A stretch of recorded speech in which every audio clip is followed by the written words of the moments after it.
Today we're diving into Mantle Technology's latest creation, the EX8 handheld console. But before we get started, the very first thing we need to do is carefully peel off its screen protector.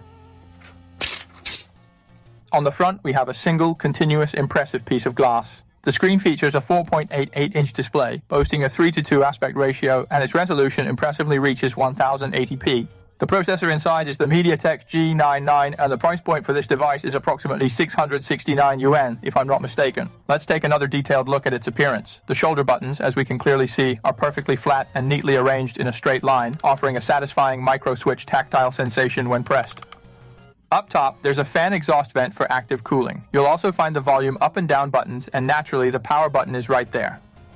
There are no buttons whatsoever on either the left or the right sides. At the very bottom, you'll find two speakers, a dedicated TF card slot, a convenient Type-C port, and of course, the charging indicator light.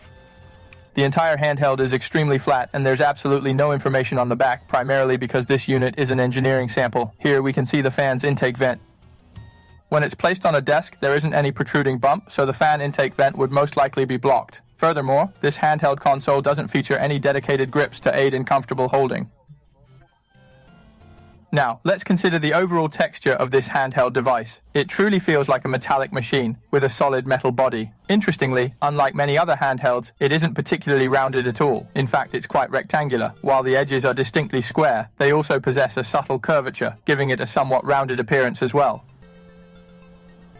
Regarding the shoulder buttons, this specific area can feel a little bit uncomfortable to hold, as these two spots are quite sharp and pointy. And since it doesn't have any grips, your ring finger might not have a place to rest on it, you see. The system itself is Android, and the D-pad utilizes a conductive rubber with a central support, providing a pretty decent and responsive tactile experience, making it quite satisfying to use. The joysticks specifically are high-quality Hall effect joysticks, and they're quite tall. Their caps are removable, and they also feature RGB lighting effects that you can easily switch on or off as desired. Down here you'll find its function buttons. This is your home button, the back button, select and start. The markings on them aren't standard English lettering, they're MOTK, but if you take a look at the A, B, X, Y buttons, you'll notice they're actually engraved. The buttons themselves have a micro-switch feel to them, but they're quite stiff and require a bit more force to actuate.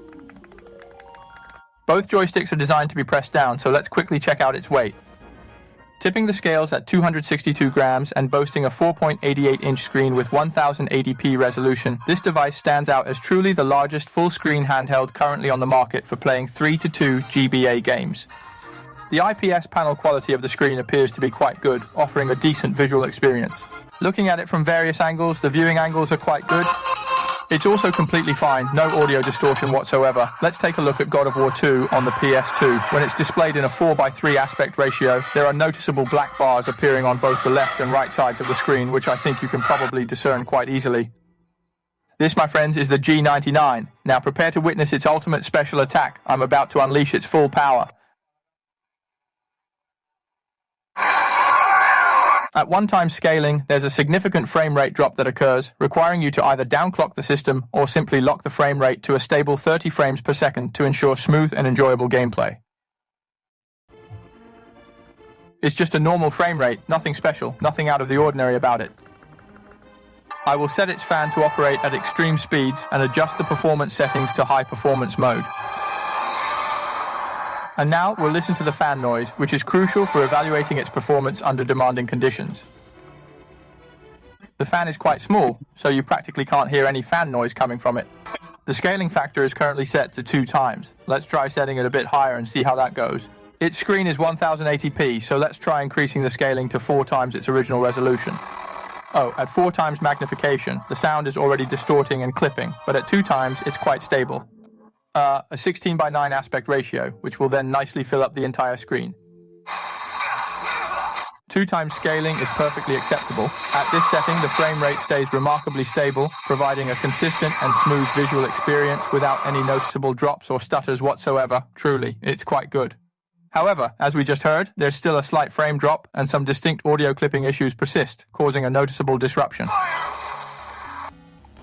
So let's head over to Contra, Hardcore, and really put its D-pad through its paces. Let's try crouching down and moving around a bit. This behavior suggests there might be some ghosting, possibly due to keys being pressed unintentionally, or an issue with key rollover. Let's check out the bottom left diagonal. The diagonal performance is actually pretty good, but there's ghosting when I crouch down. Let's try executing some special moves straight on and see what happens. Wow, it's actually quite challenging to execute these special moves using the D-pad, isn't it? How about the joystick? Oh, special moves are easy to pull off with the joystick. It feels perfectly normal, but trying to execute those same moves using the D-pad is an incredibly difficult and frustrating experience.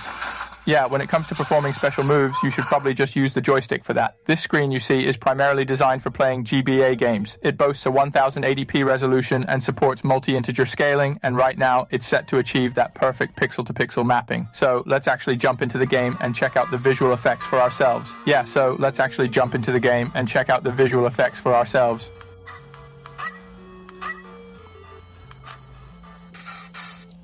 Now, let's take a closer look at Dragon Adventure. Observe Goku's eyes and the temple, and really notice the intricate graininess at the bottom, including the text in the bottom left corner. It's quite detailed.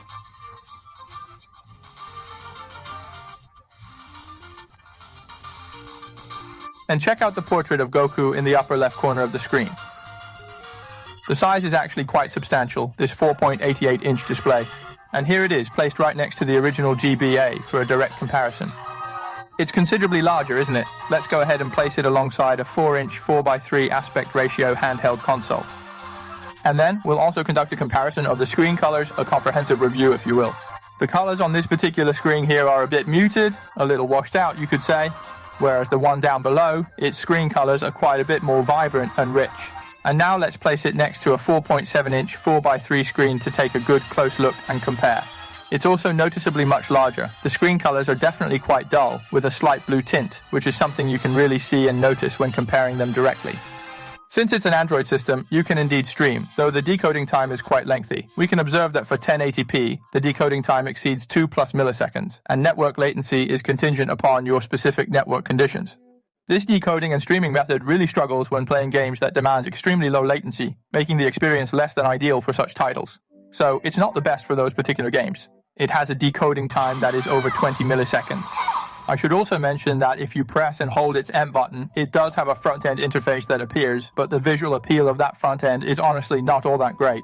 Moreover, many of the games in that system are quite difficult to get running. It's truly much better to simply use an interface like Pegasus Frontend, which offers a far more visually appealing and significantly more convenient experience for enjoying your games. I was thinking of taking it apart to take a look, but on this handheld, I can't find any screws at all. Not on the back, nor on the sides, nor anywhere on the bottom. There are absolutely no screws visible from any angle on this device, making it quite a mystery to disassemble. So, where exactly are the screws on this device? The entire perimeter of this screen is actually securely glued together, meaning there are no visible screws at all. If I were to dismantle it, I would definitely have to cause some damage. The screws are located beneath the screen itself, and also underneath this surrounding bezel strip. So, having seen its gaming performance and a detailed introduction to its appearance, what do you all think of it for 669 yuan? The display colors on the screen are quite bland, even a bit bluish, and it's uncertain if this will be addressed through a future OTA update. Moreover, the physical buttons exhibit some noticeable crosstalk issues. And that concludes our video for today. If you enjoyed this video, please give us a like, subscribe, and share to show your support. Wishing you all a happy day at work.